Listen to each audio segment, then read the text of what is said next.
అందరికీ వందనాలు. చిన్న వాక్యం చదువుకుందామండి. సామెతలు 31వ అధ్యాయం 31వ వచనం చదువుకుందాం. సామెతలు 31వ అధ్యాయం 31వ వచనం. చేసిన పనిని బట్టి అట్టి దానికి ప్రతిఫలమియ్యదగును. గౌను యొద్ద ఆమె పనులు ఆమెను కొనియాడెను. ఆమె పనులు ఆమెకు కొనియాడెను. ఈ వచనము గుణవంతురాలైన స్త్రీ గురించి రాయబడిందండి. ఎవరి గురించి అండి? గుణవంతురాలైన స్త్రీ గురించి రాయబడింది. అయితే ఆమె మాటలతో కాదు తను చేసే పనిని బట్టి ఆమె గుణవంతురాలు అయింది. ఎట్టనేది ఇప్పుడు మాట్లాడుకుందాం. ఆమె చేసే ప్రతి పనిలోనూ ఆమెకి చాలా సంతృప్తిగా ఉండేది. ఎవరికి మోసం చేసేది కాదు, ఎవరి గురించి పట్టించుకునేది కాదు. తన నుంచి పనులతో గౌరవాన్ని సంపాదించుకుంది. ఆమె తన పనుల ద్వారా ఆమె ఏం చేసింది? తన గౌరవాన్ని పెంచుకుంది. పని గురించి గౌరవం పెరగడం ఎట్లా అనేది డౌట్ రావచ్చండి. ఎట్లా అనేది వివరంగా చెప్తాను నేను. ఒక గ్రామంలో రూతమ్మ అనే ఒక వృద్ధురాలైన స్త్రీ ఉంటుంది. ఆమెకి పెద్ద సంపాదన లేదు, ఆమెకి ఎక్కువ సంపాదన లేదు, అలా అని పెద్ద ఇల్లు లేదు. ఇంకో విషయం ఏంటంటే ఆమెకి ఎటువంటి బయట నుంచి వచ్చే సోర్స్ లేవు. తను కష్టార్జితంతో తన కష్టం చేసి సంపాదించుకోవాలి, తినాలి. లేదంటే ఆమెకి ఏమీ లేదు, సోర్స్ ఏమీ లేదు. కానీ ఆమెకి ఒక గొప్ప అలవాటు ఉంటుంది. చాలా మంచి అలవాటు అది. గొప్ప అలవాటు అన్నా మంచి అలవాటు ఆమెకి చాలా ఉండేది. ఎవరైనా ఆమెకి కష్టాల్లో ఉండేది కనిపించారు అనుకోండి, ఆమె ఊరికనే ఉండేది కాదు. తనకున్న దాంట్లో కొంచెమైనా సరే ఇచ్చి తృప్తి పడేది, ఎదుటి వాళ్ళకి తృప్తి పరిచేది. అలాంటిది అన్నమాట. ఆమె మాటలు తక్కువ, చేసే పనులు ఎక్కువ. ఒక గ్రామంలో భారీ వర్షాలు పడతాయి.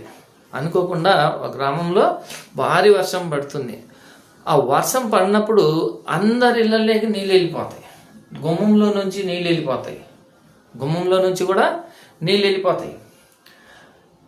ఎవరికి ఏం తోచనిగా, తినడానికి తిండి ఉండదు, తాగడానికి నీళ్ళు ఉండదు, ఇళ్ళలో నీళ్ళు వచ్చేస్తాయి. ఏం చేయాలో తెలియక చాలామంది ఇబ్బంది పడుతుంటారు. అలాంటి టైంలో కూడా ఆమె తనకున్న కొంచెం బియ్యము అవన్నీ ఉంటే తన చేత్తోనే స్వయంగా అన్నం వండి వాళ్ళకి పెడుతుంది. ఎవరికైతే భోజనం లేక ఇబ్బంది పడుతున్నారో, ఇళ్ళకి కూడా వెళ్ళలే ప్లేస్ లేదో వాళ్ళకి తన దగ్గర ఉన్న కొంచెం బియ్యంలోనైనా ఉన్న వరకు ఎంతమందికి అయితే అంతమంది వరకు హెల్ప్ చేసింది. ఆమె తోచిన వరకు హెల్ప్ చేసింది. అలానే కొంతమంది ఆమెను అడుగుతారు, అమ్మ నీకే సరిగా లేదు, నీవు ఎందుకు ఇవన్నీ చేస్తున్నావు అని చెప్పి ఆ గ్రామస్తులు కొంతమంది అడుగుతారు. ఆమె అప్పుడు చక్కగా నవ్వుతూ స్మైల్ ఇస్తూ వాళ్ళకి ఆన్సర్ ఇస్తుంది. ఏమనంటే, అయ్యా నాకు దేవుడు ఇచ్చిన దాంట్లో సంతృప్తిగా నేను తింటున్నాను, నా ఇష్టపూర్వకంగా ఉన్న దాంట్లో వాళ్ళకి ఇస్తున్నాను, నేను తృప్తిపడి వాళ్ళకి మీ ఉన్న దాంట్లో ఇస్తున్నా అని చెప్పి ఆ గ్రామస్తులకి ఆమె సెలవిస్తుంది. ఈ రకంగా మాట్లాడుతుంది. మాటల ద్వారా ఆమె ఈ రకంగా చెప్తుంది. అయితే చాలామందికి అక్కడ కూర్చోడానికి కూడా ప్లేస్ ఉండదు.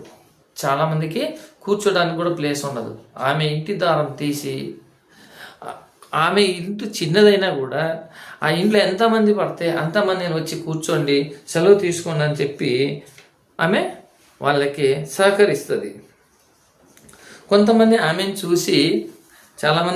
కొంతమంది చూసి నీకే ఇల్లు సరిపోదు అని చెప్పారు.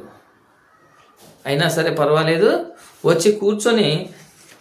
మీరు వచ్చి కూర్చొని వర్షం తగ్గేదాకా తగ్గిన తర్వాత వెళ్ళండి అని చెప్పి ఆమె సెలవిస్తుంది.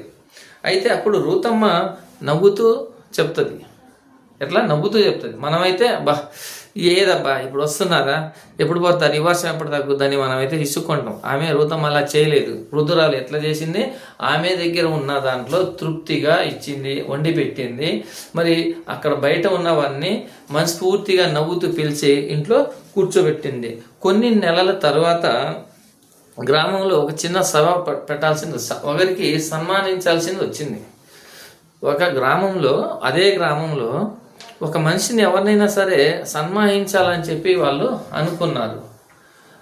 ఊర్లో అందరూ ఒకరినొకరు అనుకుంటున్నారు కానీ ఎవరిని సన్మానించాలా అనేది ఐడియా రావట్లేదు. అప్పుడు ఒక పర్సన్కి ఐడియా వస్తుంది. రూతమ్మ మనకి ఎన్ని అవసరాలు వచ్చినా తనకు కొంచెం ఉన్నా సరే ఉన్న దాంట్లో తనకు ఇంత ఉంది అంత ఉందని చెప్పుకోకుండా ఉన్న దాంట్లోనే ఆమె తృప్తి పడుతూ ఆమె నిజాయితీగా మాట్లాడుతూ అందరినీ ఆదరిస్తుంది. కాబట్టి ఆమెనే ఆదరిస్తే, ఆమెనే సన్మానిస్తే బాగుంటుందని చెప్పి అందరు ఒకే మాట మీద ఉంటారు. వాళ్ళే మాట్లాడుకొని ఉంటారు. ఈ మాట ఈ వృద్ధురాలైన ఈమెకి తెలీదు. కాబట్టి దేవుని బిడ్డలారా, అయితే ఈమెకి తెలియకుండా వాళ్ళు అందరూ ఒక మాట మీద ఈమెకి సన్మానించడానికి సిద్ధమైనప్పుడు ఈమెకి సభకు పిలుస్తారు. అందరూ సభకు పిలుస్తారు. సభకు పిలిచిన తర్వాత అందరూ ఆమె సైడ్ చూసి ఎవరిని సన్మానిద్దామంటే రూతమ్మకు సన్మానిద్దాము అని చెప్పి అందరూ ఒకే మాట మీద ఉండి ఒకే మాట చెప్తారు. అప్పుడు రూతమ్మకి ఏమీ అర్థం కాదు. అయ్యా, నా దగ్గర ఏముంది, నాకు సన్మానించడానికి నేను అంత గొప్ప రాళ్ళని కాదు, నేను వృద్ధురాలను అని చెప్పి వాళ్ళకి చెప్తుంది నవ్వుకుంటూ. ఆమెకి ఏమి తోచదు అసలు. అప్పుడు వాళ్ళు అంటారు, అమ్మ, మా దగ్గర అన్నీ ఉన్నా కూడా మేమేం చేయగలిగాము, మేమేమీ చేయలేకపోయాము.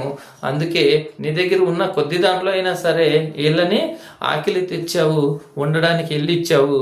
అంత మంచి హృదయం ఉన్న నీకు కాకపోతే మేము ఇంకెవరిని మేము సన్మానించాలని చెప్పి ఆమెని స్టేజ్ మీద పిలిచి అందరూ సన్మానిస్తారు. చక్కగా ఆమెకి సన్మానిస్తారు. అప్పుడు ఆమెకి కళ్ళలో నుంచి నీళ్ళు వస్తాయి. నీళ్ళు అంటే ఏడుపు కాదండి, ఆనంద బాష్పాల నీళ్ళు ఆమెకి కంట్లో నుంచి వస్తాయి. మనం అనుకుంటాం చాలామంది మనకు అన్నీ ఉన్నాయని, కానీ మన దగ్గర ఏమీ లేదండి. దేవుడు ఇక్కడ చెప్పేది ఏంటంటే మన దగ్గర ఉన్న దాంట్లో ఎదుటి వాడు కష్టాల్లో ఉంటే వారికి హెల్ప్ చేయమంటున్నారు. అందుకే ఇక్కడ ఈ రూతమ్మ అనే ఆమె తన దగ్గర ఉన్న దాంట్లో పెట్టి ఈరోజు ఒక గ్రామంలో సన్మానించే స్థాయికి వెళ్ళిందంటే తను మాట్లాడేది గొప్ప మాటలు కాదు, తక్కువ మాటలు కాదు, తను చేసిన పనుల ద్వారా ఈ సన్మానం జరిగిందని ఈ వాక్యం ఇక్కడ సెలవిస్తుంది. ఈ చిన్న వాక్యం దేవుడు